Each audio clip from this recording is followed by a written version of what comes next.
Hey, this is Bill Gladwell, and welcome to episode number 6 of the Hey Look at Me podcast. This episode I sit down with comedian Claude Stuart. From packing entertainment venues across the globe to regular TV appearances on shows like The Tonight Show and Last Comic Standing, Claude has become a true comedic force. Claude has also appeared on That 70s Show, Scrubs, Comics Unleashed, Entertainers, The Best Damn Sports Period, Oblivious, Talk Soup, and he's a Bob and Tom Show regular. This human cartoon / Rockstar is a must-see. Claude and I talk about teaching comedy, Pauly Shore, why hate isn't that bad, and working with Dennis Miller. If you haven't already subscribed to the podcast, you can subscribe on iTunes and Stitcher. And when you do, leave a 5-star review. I would really appreciate it. You can also follow me on Twitter at Bill Gladwell, and you can jump on my website with any questions or comments at BillGladwellLive.com. So, enjoy episode 6 of the Hey Look at Me podcast. Oh, I always forget to say who's with us. We got Claude Stuart. Hello. Is with us. So, and Claude, you're not originally from LA. No, I'm from Greenville, Mississippi, actually. That's right. And yes. Then you moved to LA how long ago? Mm-hmm. I've been out there about 15 years. So, got it. And we may have people walking through because the owner of the club's here and management and servers and everything else. Yeah, we can't really tell the employees to not work, I guess. The podcast, we didn't have a name for the podcast for the first 2 episodes. Oh. And then we had, who did we have? Bent Washburn. Because we had Mike Armstrong, Bent Washburn, and on the second podcast, Bent had made the comment, which I had heard before from several other comedians, and I've even used it myself, was, we're the type of people that for some reason there's something wrong with us. We stand on stage and we say, hey, look at me. So that's the name of the podcast. Hey, look at me. All right, that works. Is it hey, comma, look at me, exclamation point? No, it's hey, exclamation point. Look at me. Oh, okay. Point. Yeah. So you get their attention with the first word, bam, and then reel them in. Got it. Okay. That's right. That makes sense. And however, it shows up on iTunes and Stitcher as the Hey Look at Me podcast. So, oh, cool. Which makes it sound more important because it sounds like we have a Hey Look at Me TV show and a Hey Look at Me book maybe. So, yeah. You got a book deal? You're international. That's awesome. So it leaves the window open. I was on the beach all day today. Did you make it out there? I did not. No. I had to do. I got up. I watched the tennis. I wrote my jokes for that, and then hit the gym and. Here we are. Is that something you want to talk about, the tennis thing? Oh, sure. Yeah, you can check me out. You can follow me 2 ways on Twitter, actually. One is just at Claude Stuart, which is CLAUDE, and then STUART.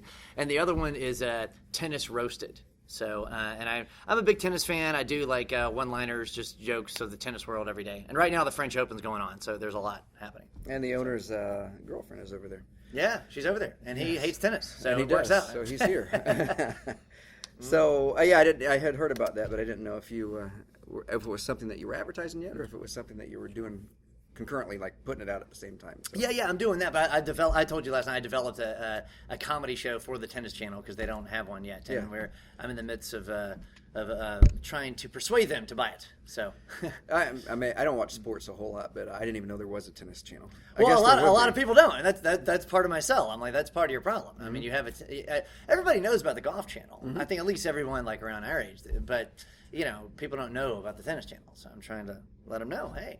I don't even think we have it. Well, we don't have cable, but we have internet and everything's on Netflix. It's actually amazing to me how many people, they work in entertainment and they don't watch TV. Yeah.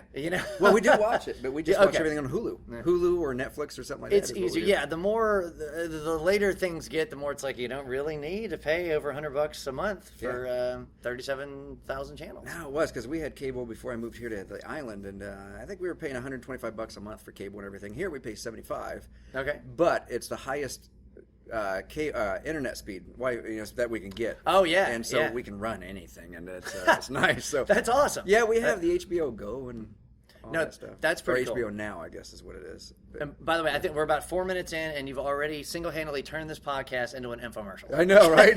So, get rid of cable. Where's the knives?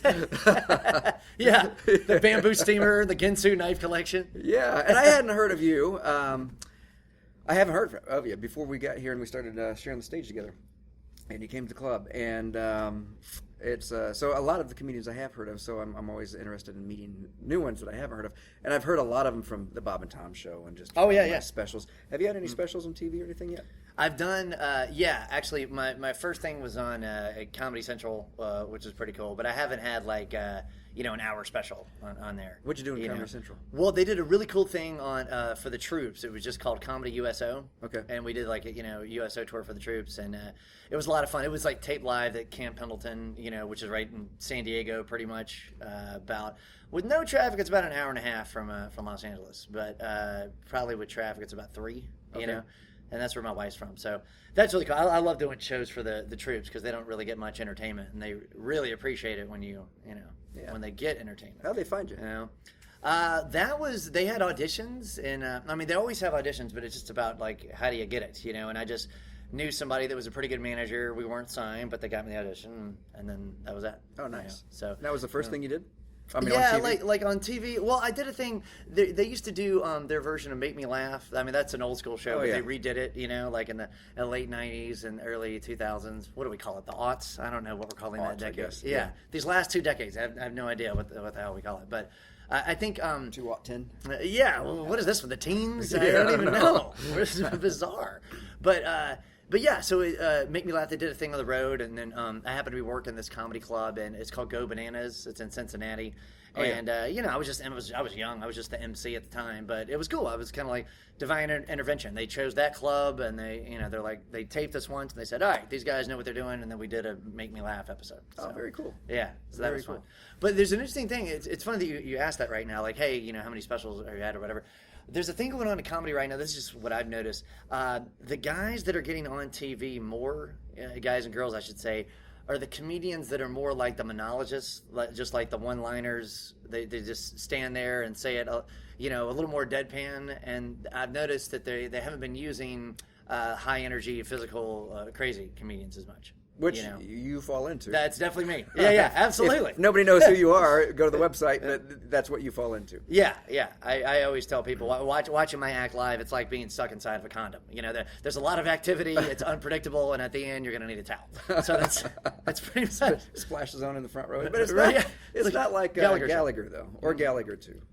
They were a twin, right? Yeah. I think now it's him. It was him. Is it back to him now? Yeah, then his brother stole his act, and then he sued his brother and got the act back. Yeah. And I couldn't tell. I didn't like they look either exactly one. alike. Yeah, right? so, yeah. The mustache and totally. Yeah. So let's go back, because the podcast, which we didn't talk about before, although I asked you to be on a podcast, but I didn't. Yeah, you just said show up at 6. Let's go. All right, no problem. And it's designed more for people in the business, both not just comedians, but also people in the variety arts, and to people that are starting or have been in it for a while that need a kickstart or are at a plateau and just need the extra punch to go on to the next level, or people that want to get into the business and they don't know how to get into the business, or they don't know what to do. Oh, okay. Which is changed, because the way that I started and the way that a lot of comedians have started, it's not the same anymore. If you get into the business now, it's different than when we it's started. Completely evolved. So when did you decide that you wanted to be a comedian? Well, I always knew I wanted to make people laugh and perform since I was a kid. I think here's a little inside secret about comedians that a lot of them don't talk about. Every comedian is motivated by an insecurity. Oh, absolutely. And you have to just kind of find out what is that insecurity and tap into Hence the name of the podcast. Right. Hey, look at me. Listen to me. But basically, like, you've heard me jokes about it this week. Like, I was always the skinniest kid growing up, so that was my thing. And I remember, like, growing up, I was kind of like, okay, the bullies won't beat me up if I make them laugh. Cool. The girls, they're really paying attention once I made them laugh. They won't beat you up either if you make them laugh. Yeah, most of them probably could when I was 90 pounds. But yeah, it kind of started that way, And then when I started, I guess I was in college, technically, That's when I started out. I won a contest. I went to SMU in Dallas, Texas.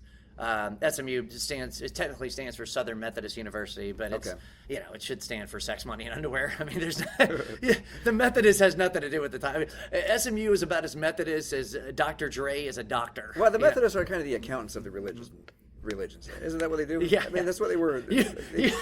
I just laugh because I could tell, like, you weren't even listening to the joke halfway through. No, I got this joke. I got this accountant line. Right there. It's sitting right on. Come on. I got to spike it. I could just see the hamster on the wheel, like, my line. It's my podcast. I know. Hey, listen to me. So, but basically, I don't know. Is that answering? Oh, what I was trying to say is, there was a contest. I won the contest. It wasn't that big of a deal. There was I was one of 7 people in the contest, and right before we had it, the other 6 had a mysterious accident. Yeah, is that the truth? Okay. Yeah. You're like, let me know about that. Is there an officer I should contact? Maybe it was some bad potato salad or something talking about.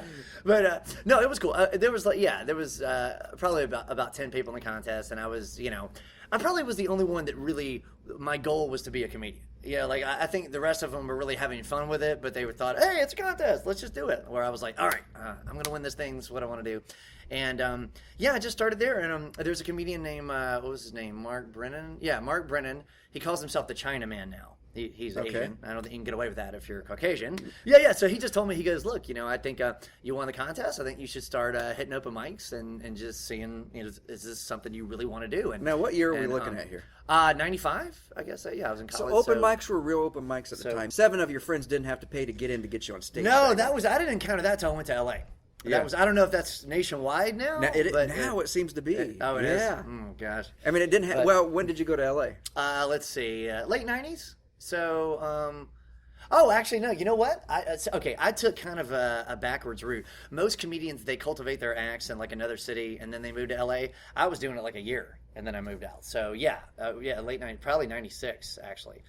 I just did it for a year, and I knew it was going to be tough, but my theory was, okay, if I can hack it, the first year when I'm out there, then I'll be fine. That'll just give me more motivation to just keep going. But, look, I just graduated school. I was living with my parents. They were giving me a curfew. I was in my 20s. But how old are you now? 40, I just turned 43. Oh, that's how. Yeah, I got my birthday's coming up in 2 weeks. I'll be 44, which I don't think is different. Yeah, but sorry if Hollywood is listening. I am 32. And I ask you that because there's comedians out there now. And what else did you say? You lived with your parents and what? They were giving me a curfew. Yeah. So I mean, there's comedians that are our age now that still do that. So that's why I was asking if it. Yes. But you found that you're actually married and. You have a kid, right? Yeah. I'm supporting a family. We live in L.A. and it's a lot of fun. Are we transitioning to kid now? I don't know if you're. I want to make sure. Did I answer the question? I mean, that's how I got started. No, but I've heard comedians that they still live with their parents, so it's not an easy thing. A lot of people will go back home. Oh man, no, it's the hardest thing you'll ever do. But it's honestly, I think it's the most rewarding job. It's really the most fun job that you'll ever do, but you have to love it. I teach some comedy seminars at different comedy clubs. Sometimes they'll ask me to do that, and we have a little comedy school. My friend and I. It's called the Hollywood School of Comedy that we just started. So when I'm in town, I'll teach folks who are interested in getting into the business. And I always tell them, look, you have to love it. I mean, if you don't 100% love it, I mean, if you could do something else and be genuinely happy, then do it, because it's not worth all the hoops you have to jump through and all the BS. I mean, it's not if you're not going to be happy. But how do you teach comedy? Let's see. How do you teach comedy? I've done it. I'm about to hit 20 years this summer. I'm actually next month I'll hit my 20th year doing it. Yeah, I guess I'm technically a vet, if you will. Yeah, right. It's funny. What would be a topic? What would you? Well, when I first, talk about it, I just introduce, okay, here's my story. Here's how I got into it. I tell them what all I've done. And then I just say, I mean, look, there's no hard, fast rule to get to the top. If there was, we'd all buy a book and just do it. That's right. It's not because everybody I'm related to is either a teacher or an attorney, So I grew up my entire life hearing, you're wrong and here's why, right? So, but if you're a teacher, you get the degree, you get a job, right? You're an attorney, you get the degree, you get a job. That's right. You're a comedian, you either have to be funny or have a lot of Twitter followers. Anymore, yeah. That's another big difference that I mean, you've noticed this too, I'm sure. When we started, all you had to do was be funny. But now it's how many friends can you bring? How many fake friends can you find online? Yeah. But can you put butts in our seat? Exactly. That's all they care about. Yeah. And it's, honestly, a lot of the times you're not a comedian. You're almost an excuse to sell drinks. Yep. And I guess that would be my main gripe with show business right now. It's too much business, not enough show. Oh, I believe that. I believe that. And I think if people are coming to see a show, we should really be concerned about the show, not how much money we can make off people. I think a lot of the club owners need to think long term, not just, I'm going to make a bunch of money this weekend. Well, if they're going to come out and see Pauly Shore and he's going to eat it for an hour, is that worth it? Are you really making them funny? That. Oh, have you worked with them? No, but we were on the beach today, and someone came up to us, and they said, "Oh, we."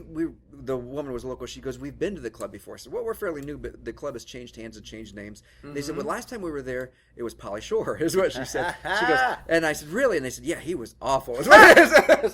They said the comedian before him was really good, though. Well, that's funny because you know what he does? He hires comedians out of the Comedy Store, because his mom owns a Comedy Store. Yeah. So he hires somebody out of there that he thinks is a good writer, and they open up for him, and then he hires them to write jokes for him. So I would say that part is smart, cool. But what's not smart is, one, he's not very nice, what I've heard. He's not very nice to the staff. And then two, it's not very funny. And I don't, you know what I mean? Like, first of all, you shouldn't be either one of those things. But if you're going to be both of them, Yeah, we were hesitant to mention any comedians in the podcast except for the one that was on the podcast for that week until the second. Well, no, it was Louis Ramey, wasn't it?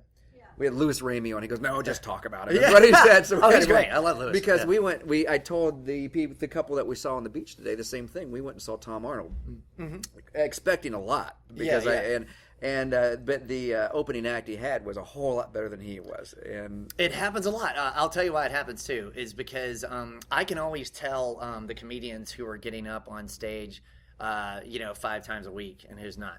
Am I loud enough? Okay. By the way, that's something I've never heard anyone. I'm sure I was. Am I loud enough? Yeah, I've never heard anyone. Hey, Claude, we need you to bring it up. I was thinking about turning the mic down that first night you were here. I was like screaming, okay. But the audience seemed to. Well, it's an older audience too, so maybe you were what? Right on. What did he say? I know. But basically. So my theory is the reason is because the opening acts for the celebrity, they're on stage 5 times a week. It's like an oiled machine. Comedy's like a muscle. You have to flex it. If you're not flexing it and working it out, you lose it. And I think what happens is the celebrities, sure, they can work any comedy club that they're offered. Anywhere they want to work, they can do it. But they're not necessarily on stage 5 times a week. That's right. They're just, they have an acting job. They got to do the acting job. And they're not doing the clubs. And, I have a lot of respect for people like Joe Rogan. Yes. I have a lot of respect for him. Yeah, because he's got his podcast. And prior, he does the MMA, he's the announcer. Yep. But he still makes himself get up 5 times a week. And he loves it. I mean, he just loves it. Mm-hmm. And Rodney Carrington. Rodney Carrington had his TV show and everything, but he's still doing stand-up. Yeah. Well, I think he has to now. I told you that because he got divorced. Right, right. He's lost half of everything. He's on the divorce tour. He's going around. That's right. So, yeah, but the open mics, they've changed over the years. So you started doing open mics.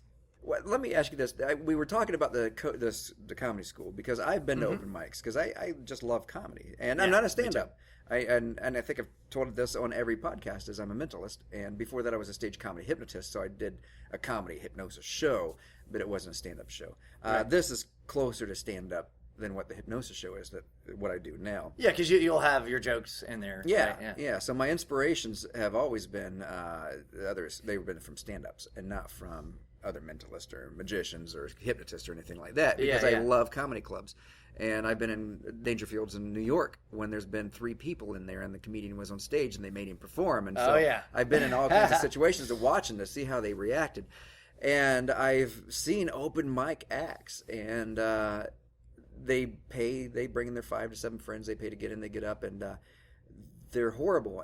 But when I lived in Columbus, Ohio, we had the Funny Bone. They had the Funny Bones up there. Have you played up there at all? Mm-hmm. Yeah, that's one of the best clubs in the country. It is. It's really nice. So I would go back every week, as many weeks as I could, and watch the open mic nights. Mm-hmm. And it was the same people, maybe with a couple new ones in there, but same people, and with the same material, with the same delivery. They didn't mix it up. They didn't change anything about their act. They just kept doing it, thinking the audience was going to change. Well, it's almost like the definition of insanity. What Einstein says. That's right. Doing the exact same thing over and over and expecting different results. Yeah. By the way, Einstein said that to his wife, his third wife. Did he? I'm kidding. I think he was divorced, yeah. But yeah. It is interesting. It's like, people keep getting, remarried. Like, am I smarter than Einstein? I don't know. But no, that's interesting that you mentioned that because I think when people start, there's 3 types of open micers. There's the ones that are gonna get really good and really improve, and then there's the ones that will never really understand it, and then there's ones that just start off naturally funny and then kind of go from there. Well, that's why I ask you, how do you teach comedy? Because I think you have the same three categories. I would agree with that. Mm-hmm. How do you weed them out when you teach it? Or okay, here's what I tell them. And I'm 100% honest about this because most teachers don't say this. But I go, look, I am not here to make you funny. Okay, you either have a sense of humor or you don't. That's not something, you don't surgically implant it, you're born with it, right? But I can promise you that if you have any comedic gift, I can help you reach your 100% ability. That makes sense. Like if they have it in them, I can do it. But I tell them right off the bat, I'm not here to make you funny. I can make you funnier. That's So how many people do you get in a class? We try to get 15 to 25. All right. So out of them, how many people you think will actually maybe make something of it? Okay, let's say there's an average of 20. Yeah. I would say that there's less than 5 would go on from there. But I would say now listen, when I say less than 5, that's not to say that there aren't more funny people. There are often a lot of funny people, but it takes a lot of will and drive to do it, and often that is just not about being funny. Right. No, you have to get out of bed and make the phone calls and get out and do the open mics. Yeah, and, make the emails, make the phone call. Jay Leno, he has a book called "Leading with My Chin." Is the name of it? I've heard of it, but I've not read it. It's good. It's interesting. It's his autobiography basically. But the quote in there was he goes, look, a lot of the shows, right after the shows, a lot of the other comics, they would go get drunk, go try to hook up with girls. They would just go to a Denny's and eat and talk for 4 hours, and that's where I caught up. He basically said, he's like, I wasn't the most talented, but I was the most hardworking, and so. Yeah. But if you give me somebody that's talented and hardworking, oh man, that's the ultimate. That's the one that you want. Yeah. Now, have you had any students of yours just come up and start doing the circuit and start doing the open mics? Yeah, but keep in mind, I haven't been doing it that long. Okay. I mean, it started like when clubs would they'd say, hey, can you come in on a Saturday or Sunday? Let's come in like 2 hours early and give a seminar. Cool. I started doing that, and now this summer we've just started our classes, But yeah, I mean, again, the classes we haven't been doing very long, but from doing it, I can tell who's going to be funny and who's not. But the seminars, though, yeah, I've actually run into. That's been kind of cool. There's a seminar I did in Canada at this club, and then 2 years later, I ran into the kid on the circuit, and he was just emceeing. And then 2 years later, then he had moved up. He was featured. So that was pretty cool. Nice. Yeah. Now, going back. Well, you said if you found out if you could be funny to the bullies and stuff that you had in school, that you could maybe get out of fights. But the laugh is kind of on them now because that's what the girls like, is the confident and funny people. Right. And so it all changes after they get out of high school. But did you have brothers? You have brothers and sisters? I have a sister. Yeah, I got a little sister. She's 4 years younger. She and her husband, they actually live in Bloomsburg, Pennsylvania, which is like it's in the middle of nowhere. It's Amish country. And I know you've heard me joke about the Amish on stage, but they live in Amish country. But it's beautiful, but it's in the middle of nowhere. But they teach at the college, the university there, Bloomsburg University, and I think it's like 4 miles away. So. Oh, no kidding. But yeah, but they're teachers, and but they're not too far from Philly. So if I have a gig in Philly or Harrisburg, I'll always come hang out with them. So you're the oldest. Mm-hmm. So am I, and that's kind of an anomaly because it's usually the youngest or some child that got ignored because they had so many other kids in the family. It's usually the Jane and Brady. Yeah, the middle it really child. was, and 9 times out of 10, that's what it is. So being the oldest, and we're supposed to be the sensible ones, right, and have the real job. What did you say you went to college for?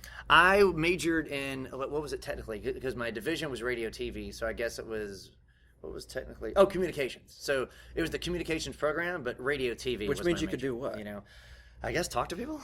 But I mean, radio TV. We basically study the history of radio, history of TV. My term paper, I basically wrote my term paper on what I thought was the 3 greatest sitcoms ever, and I just had to prove my theory, which was All in the Family, Cheers, and Seinfeld.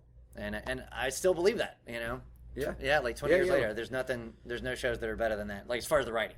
That's right, yes. Yeah. And, well, it's funny because I have a degree in management and a degree in marketing, and I make the joke sometimes at the end of my show, is that if you have 2 degrees, this is what you can do. Stand on stage and talk to people. Because it doesn't make sense. But it was something that, I mean, I was qualified to go and work in the corporate world, and I did. I worked for Johnson & Johnson for 6 years. Oh, wow. Okay. But it wasn't what I wanted to do. Yeah, you were probably making good money, but did you feel like you were losing a little piece of your soul every day, right? Yeah. Yeah, I mean, I had the car, and I had a nice salary, and I had the insurance, but it wasn't, none of that was worth staying on stage and doing a show.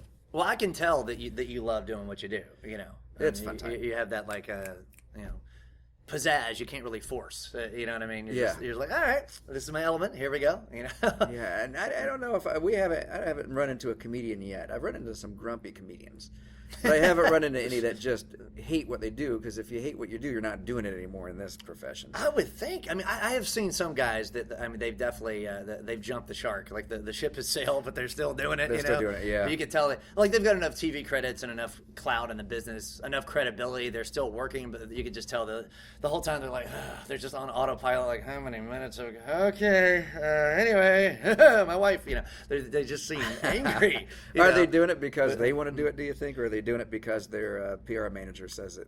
I think some is that, and I think some is they're waiting for the next movie role to come. It's not here yet, and then some are like Rodney Carrington. You know, they lost half the house. All right, let's get it back. You know, so that would be my theory. You know, but it's interesting.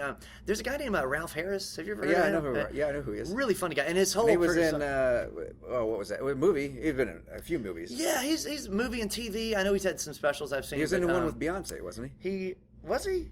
Oh yeah. I don't know what the movie. What was that movie with Beyonce? I know she was in Dreamgirls. Dreamgirls. Was he in that? I think that's where he was at. I think. Okay. I think. I gotta Google this. No, I gotta find out. Your kids are on IMDb. This is I was gonna say. Anyways, you go with your story. I'm gonna Google it. How's that? So that's perfect. Ralph Harris, right? His whole persona is like, hey, I'm slap happy. Like, he's very clean, very friendly. Wouldn't you say that he's very amiable on stage? Yeah, right? Yeah, he's known for Dreamgirls. Oh, my man! Look at that! Yes, bam! As a fist it's not bump. fair. He's a mentalist. I'm dyslexic. I got nothing over here. But basically, so his whole persona is like, hey, I'm the happy-go-lucky guy. I meet him at the Ice House, right? This is a little while back, and he goes for people. I got a lot of people that listen to this that they're not into the scene. So tell them what the Ice House is. Oh, the Ice House is probably one of the 4 most prestigious clubs in the Los Angeles area. It's in Pasadena, which is about half an hour away from LA. But yeah, I mean, the 4 big ones are the Comedy Store, the Improv, the Laugh Factory, and the Ice House. And these are like, they all call themselves legendary and world famous. Oddly enough, they don't call themselves humble.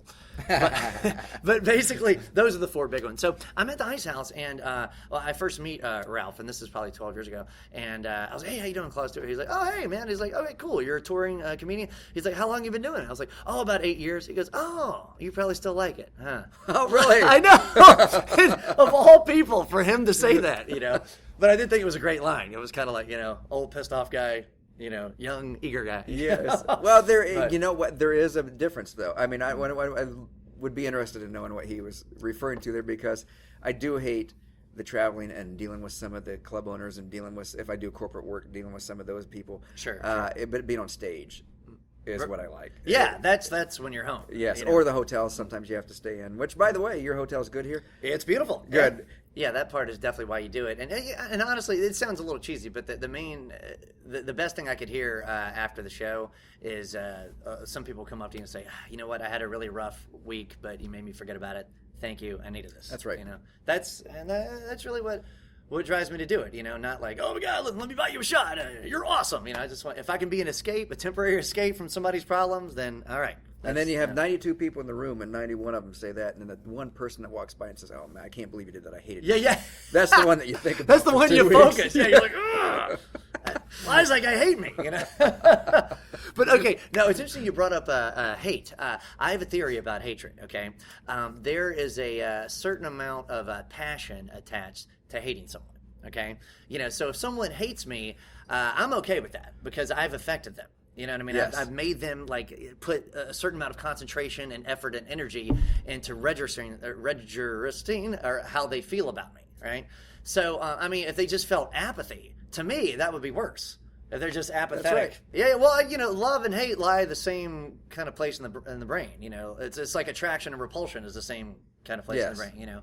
But I mean, there's children here, so I won't say it. But sometimes I will say, like, you've heard the term, someone can hate F someone, but you can't apathy F someone. That's right. So that's my theory about the whole, there's chemistry involved. Yeah, that's right. But it's interesting. People, and I don't know if you get this, doing the Mentalist show, but you might get this too. Well, no, you probably don't, because what you do is so unique. But after the show, there's a certain lack of respect I think comedians get, and I don't think people mean it, but they'll say things like, "Oh man, yeah," they'll make a little crack or whatever, and I'm like, "Ha!" I'll give them a courtesy chuckle, and they go, "Yeah, I can get it on stage. I could be funny." I'm sitting there going, "No, you couldn't." You know what I mean? You could. I mean, I gave you a sympathy chuckle, but I mean, I think some people think if they're the funny guy at work, they can be the funny guy at a comedy club. Yes. But, there's a total difference between making 2 buddies laugh and 300 strangers laugh. You know what you need to do? You need to go and get on Hulu, or I think it was Hulu, but Summer, my wife, she has, what is it? The Bachelorette, or Bachelor? The Trainwreck. Which one is it? The Trainwreck? No, the one they just had the comedy night. Bachelorette? Yeah, so they took the guys recently, like last week. It was last week when they took them, and they, the guys that were left, and they put them in the Improv. Ah, nice. And they had Amy Schumer and Nikki Glaser and a few others. Oh wow, I know Nikki. Yeah, and they had they had them coaching the guys. Not one of them was funny. It was, I mean, you can't do it. And a couple of them said, "Oh yeah, I can be funny." That's just what you said before they went on. But you get them up there, and they were horrible. It's amazing. Yeah. Or this is what I love too. I love when people come up to you. I mean, I actually can't stand it, but when they'll say, they'll come up and they go, "Hey, listen, you were funny, but you know what you should do?" And I'm like, and whenever I hear that, I go, "Oh, okay, all right, you're giving me advice." No, I got some advice for you. And I'm like, oh, "Cool. How long have you been doing comedy?" "Well, I've never actually done it." I'm like, "Well, I have some advice for you. Shut the hell up." You know what I mean? Like, just think about like the nerve of them. Like, I've been doing comedy 20 years. You've been doing it never. Yet somehow you hold the secret key to the chamber chuckles. Like I was thinking as you were telling that story up on stage, and I think you should say this. You can use it if you want. This is what they say. Right. They always do. It's amazing because people do that with comedians. Like, they would never do that with like a doctor. You know what I mean? Like, yes. Like, hey, okay, when you make an incision as a surgeon, take the scalpel and go counterclockwise. Don't go clockwise. Like, they would never do that. No, but you and I have a profession that it drives me nuts. It didn't at first because it was unique, and I like telling people about it. But I was a hypnotist before. Now I'm a mentalist. So now, for example, if I'm in a restaurant and we get a discussion going with the waiter, he says, "What do you do?" I said, "I'm a thought reader." They say, "Oh, what am I thinking right now?" When I was a hypnotist, it was a little bit better because I could be in a bar and I could tell them what I would do, and some woman would always say, "Do me." Because they wanted hypnotized, but it always came out, "Do me." All right. But let me ask, do you get that as a comedian? Do you avoid telling people that you're a comedian because they say, "Oh, tell me a joke"? I do if it's a morning flight. Absolutely, because I live in Los Angeles and we're like 2 or 3 hours behind the other time zones. So usually I got to be at the airport at 5, and it's super early. If anybody asks me, I just say I'm a tax accountant. Is that what you say? Mm-hmm. And that way they'll go, "Oh, okay." I used to tell people I was independently wealthy. That used to be my excuse. But then I would see some shady dudes that would kind of hear that. They would kind of follow me a little bit until I get my rental car. I'm like, okay, I'm going to drop that one. Maybe they just thought you were cute. There's that, too. What do I say on stage? Hey, it's only gay if you push back. No. I'm not gay, but I do like free drinks. So, but no, basically, if it's not a morning flight, no, I'll tell them what I'll do. But I'll give them kind of a disclosure. I'll say, "All right, listen, I'm going to tell you what I do, but you got to promise me, don't ask me to do it." And they'll go, "Oh, okay, yeah, I won't ask you." And then I'll just say, "I'm a comedian." Do they still go ahead and ask you sometimes? They don't, because I can tell once I say that, then they're like, they don't want to be just another jerk, Yes. They don't want to be annoying. But if you don't say that, they're all, "Oh, make me laugh." That might be a good thing. I like that phrase. Yeah. Or an actor. You can say you're an actor. Yeah, I can say I'm an actor or a writer. But what I've noticed is a lot of... They say, "Do you work at Chili's?" Yeah, exactly. Where do you work? Do you work inside or on the patio? Like, Comedian's probably better. Yeah. Stick with that. I have a great waiting table story, but again, the children are here. So, basically, by the way, are you breathing fire? What is happening? I look up. I vape. Oh, you're a vapor. Oh, okay. I look up. Your wife, smoke is shooting out of her larynx. I'm like, what is happening? Or the dragon woman. How to Train Your Dragon. The wife with the dragon tattoo. That's awesome. No, I don't. I don't. By the way, I'm looking at your children. I'm very impressed. Their concentration is amazing. Yes, your little girl has just been staring the whole time. I don't know if you're texting or cracking the Da Vinci Code. Your concentration is awesome. It's very impressive. I'm not sure what's with the little boy. He's kind of... I don't know if he's doing yoga or practicing for a fire drill, but like the knees are to the chest. Oh, but now his face is glowing. Oh no, it's like the leprechaun. You just keep him in the closet for a few days and it takes care of. No, I'm kidding. Yeah. We'll give him a bowl of water. What? What else? It's got hydrogen, oxygen. Oh, man. Yes. So, parents, sister, family, anybody, friends that were around you that knew you before, how were they when you decided to go into the profession of being a comedian? None of them were surprised.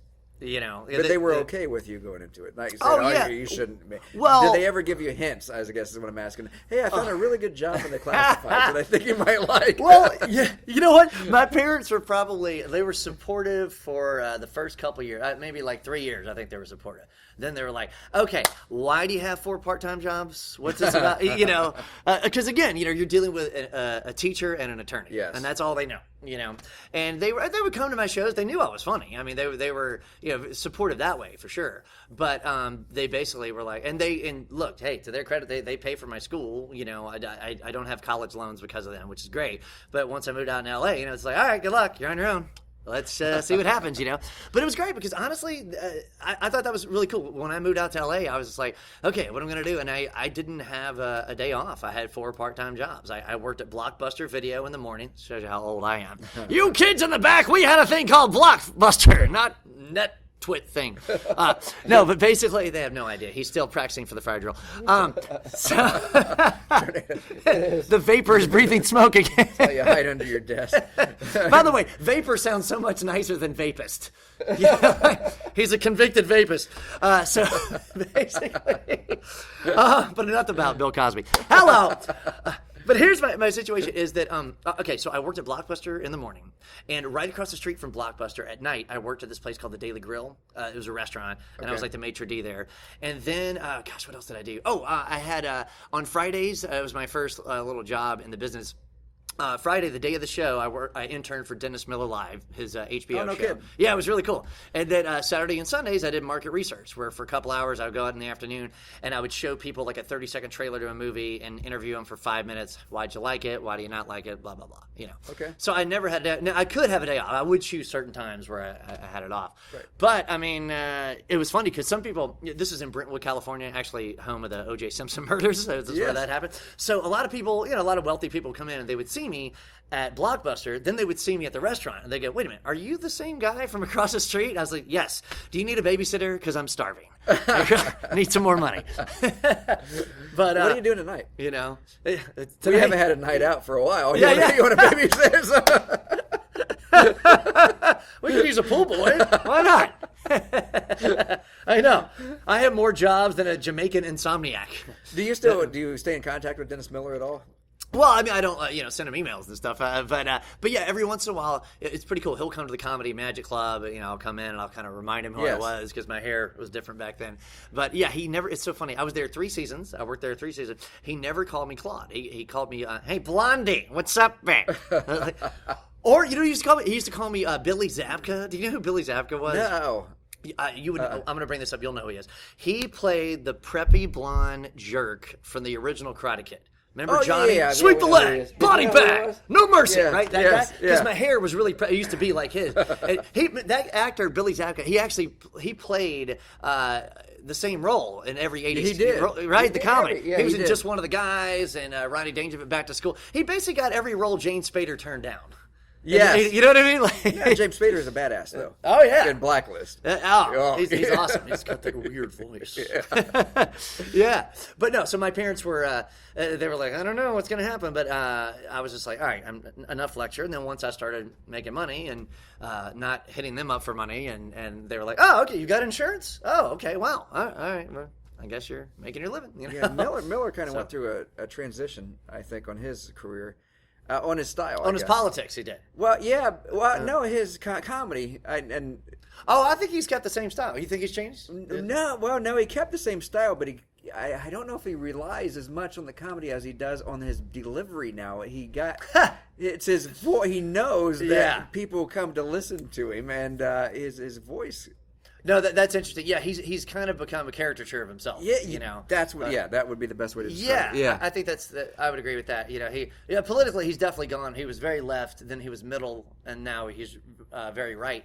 To me, I don't understand being extreme one or the other if you're a political comedian if you're like a topical joke comedian, because he did jokes about the news every day, and I just think if you're going to go total left or total right, you're cutting your jokes in half because there's so much you can make fun of and alienating some of your audience too. Well, yeah, which you can. Some people do that. No, that's fine. That part is fine because you'll choose your audience. But if you do jokes about the news, which is it just changes every day, and you're not going to make fun of one side, well, now you're cutting things in half. Slow right side. Yeah, yeah, that part doesn't make sense to me at all. But he's one of the best writers.